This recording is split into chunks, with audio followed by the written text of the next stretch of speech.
Next ఒకటేంటంటే నేను చెప్పాను కదా, పోర్ట్ ఆఫ్ ఎంట్రీలో చాలా మందికి ప్రాబ్లమ్స్ అవుతున్నాయి అని చెప్పేసి మా ఫ్రెండ్స్కి 2-3 అయినాయి అంటే దాని మీద కూడా చాలా ఫన్నీ కామెంట్స్ చేశారు చాలా మంది. But I ignore them anyway. But it has happened అండి. జనరల్గా చాలా మందికి జరిగినాయి. ఏంటంటే ఇప్పుడు మన దాకా వచ్చి మన తలుపు కొడితే మనకి తెలుస్తుంది తప్ప, దాని మీద నేను చాలా విన్నా.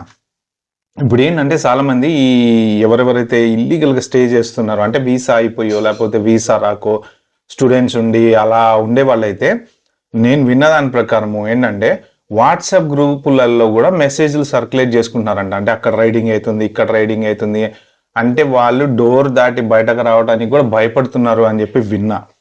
మరి మీ లోకల్ వాట్సాప్ గ్రూప్లలో ఒక నెక్స్ట్ గల్లీలో రైడ్ అవుతుంది, జాగ్రత్తగా ఉండండి అని చెప్పి సర్క్యులేట్ చేసుకుంటున్నారు అని కూడా విన్నా నేను. అది మరి ఎంతవరకు నిజమో నాకైతే తెలియదండి. మీరు